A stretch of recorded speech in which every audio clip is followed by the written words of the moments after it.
How's it going, fellas? This week has been crazy in arm wrestling. We've got the whole KINGSMOVE debate going on. Engen's been pumping out interviews like crazy, and a possible new match for Tsyplenkov. All this and more in today's video. Okay, first things first, the hot topic right now is the KINGSMOVE debate. I believe this all started recently because Krasimir had a debate with Devon about the unfairness of the KINGSMOVE, and then the Voice of Arm Wrestling ended up making a video about it, and then just a day or two ago, depending on when this video uploads, Devon and Giannis Amelins had a debate about the KINGSMOVE and about rules regarding the KINGSMOVE. Basically, they covered everything, and I would like to address some of the points they made. So first, we're going to go over the video that the Voice of Arm Wrestling made, where it was Coach Ray and Giannis talking about the KINGSMOVE. And one of the things they said while using Michael Todd as an example was that you have to break Michael's arm to win. Now, on a lot of these points, you will probably end up thinking of the same refutation that I'm going to give you, and that is because the response to most of these points is pretty obvious. And the response to this point is, how has Michael lost then? How has he lost? Michael hasn't broken his arm, and he has lost. And even when he wins, like he just recently beat Gennady, he still got pinned twice, and he didn't break his arm. So this seems like a very obvious counterpoint to, well, you have to break a KINGSMOVer's arm to win.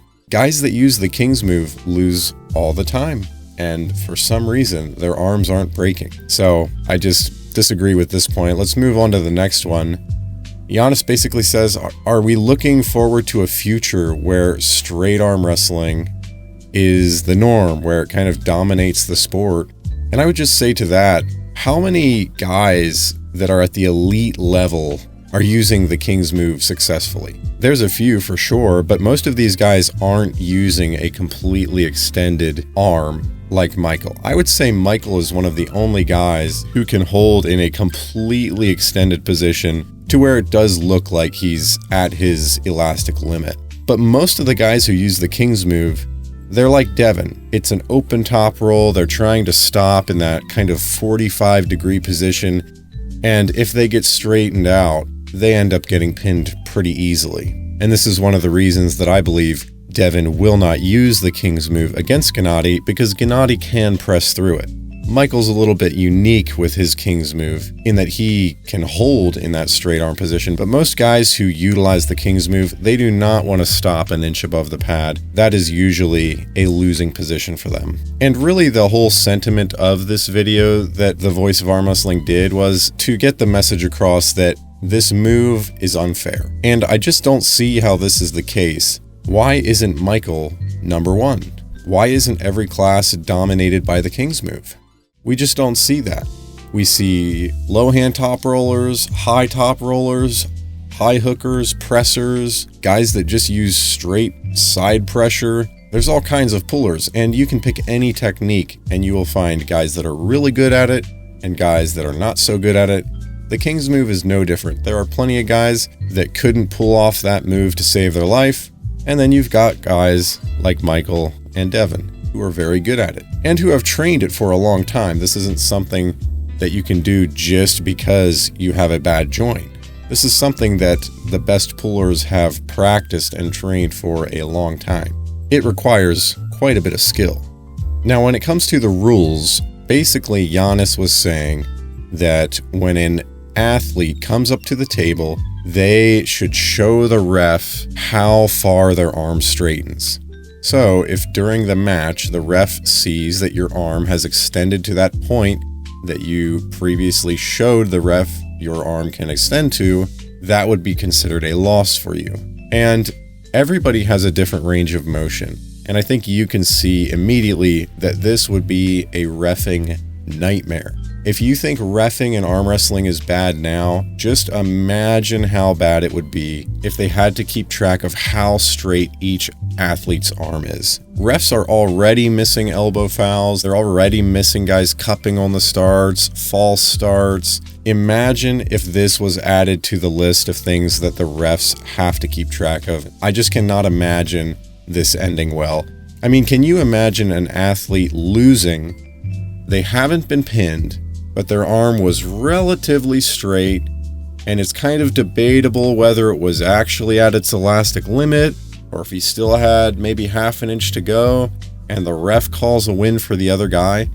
Imagine the uproar that would happen from the athletes, from the fans, if an athlete loses without getting pinned and no other foul happened. I just cannot imagine that that would end well. And people who complain about reffing now, it would be 10 times worse if this came into effect. Then later on in the video, Giannis said, "I think I could get quite advanced in that position if I trained for it." And to me, this immediately legitimizes the move. He's basically saying, this is something you have to train for, and if you train for it, you can get good in it. And that is the same for any position in arm wrestling. By saying that it requires skill and it requires strength and that you would have to train for it, you have now legitimized the very thing that you are criticizing. So I thought that was kind of a blunder by Giannis, because to me that just defeats his whole argument that the move is primarily based on a bone lock and a disability rather than strength and skill. Now let's move on to the debate, because this debate was S-tier content, S-tier promotion for arm wrestling. I hope we get more stuff like this. It was a pleasure to watch. And honestly, my favorite part of the debate was just when Hermes joined, and the miscommunication between Devon and Hermes is comedy gold. If you haven't seen this debate, you must watch it. And if you only watch a small portion of it, watch when Hermes joins the call. I promise it is worth it. You will not be disappointed. But I digress. Let's go over some of the points that were brought up. So basically, Devon made the point that arm wrestling is about getting the pin. So Giannis was kind of making the point that arm wrestling is about extending somebody's bicep. Once you have extended someone's bicep, you have won the match. And basically, the pin pad is there to provide a marker for when someone's bicep would be extended, and then you can call that a win. But Devon said, no, arm wrestling is about getting the pin and doing whatever it takes to get the pin. And I agree with this take more. It just provides the athletes with more options. I think when you try to set very specific parameters, you really squash the potential for new techniques to arise, and you squash creativity. And I think if arm wrestling is just about getting the pin within the rule set provided, that is a much better place for arm wrestling, and it allows for creativity, it allows for innovation. Whereas if arm wrestling is just about extending someone's bicep, it may change the game a little bit, but in my mind that would almost restrict the game more than anything. But definitely let me know what you think about Devon and Giannis's philosophies regarding arm wrestling. Now, in my opinion, Devon kind of wiped the floor in this debate because of this one question that he asked. And that is, if my range of motion is only a 90-degree angle, if my arm stops at a 90-degree angle, and I go up to the table, I set my elbow down, the ref says go, and immediately my arm is taken to a 90-degree angle, that would technically be a fully extended arm, which Giannis was saying should result in a loss. And Devon was asking, if that is the case, would I immediately be given a loss, even though I'm nowhere near the pin pad? And Giannis essentially didn't have an answer for this. And I know that this is an extreme example from Devon, but I think he did this to basically make the point that this road that Giannis and Coach Ray are going down with these restrictive rules, or more restrictive rules, is a very slippery slope. And when we start to really restrict how you can move on the table. Again, it's going to make the sport a very specific thing, and I just don't think we need that. I think more creativity is better. I think the rules that we have regarding the King's Move right now are good rules. The humerus bone not being at a declined angle, that's a good rule, I think. Because we saw in the schoolboy versus Khalid match, I believe it was the second one, where schoolboy had Khalid completely extended, and Khalid was in this King's Move position, and he was hanging on from way below the table, and he basically gassed out schoolboy by just hanging out in this completely extended position. So I think the rule regarding the humerus bone is a good rule, but if the rules go too much further, we're just going to see less and less techniques utilized. And let's be honest, guys, if every match we saw was just a hook versus hook or a hook versus top roll, arm wrestling would be boring. You have to admit, the King's Move, the flop wrist press, the side pressure guys like Toddzilla and Dave Chaffee, right? All these different techniques make arm wrestling fun. And I will never be a King's Mover. I just don't have it in me. I can't do the King's Move. I can hyperextend my elbow. It just won't work. But I can appreciate the King's Move. And I can appreciate the flop, and it is fun to watch. And I think most people would agree. But definitely, if you disagree, make your case in the comments. I am open-minded on this, but it just seems like right now, introducing any rule that restricts arm wrestlers more than they already are restricted is probably an overall bad thing for arm wrestling. All right, let's move on. So Michael Todd and Hermes were interviewed by Engen on the East vs. West YouTube channel. And I found this one thing that Michael Todd said to be quite interesting, quite intriguing. He said, "I believe Hermes is more dangerous to me now than what Levan will be when I face him." Now, why did he say this? He said, the reason that Levan will be an easier opponent is because essentially he will be more confident after he beats Hermes. Now, guys, even if Michael Todd crushes Hermes, I still think Levan is a much more dangerous opponent for Michael Todd than Hermes. And speaking of the King's Move debate, if we do get to see Michael Todd versus Levan, I can almost promise you that we will see Michael's arm get straightened. And then Giannis and Coach Ray can stop talking. When Levan straightens Michael Todd's arm, the debate will be over.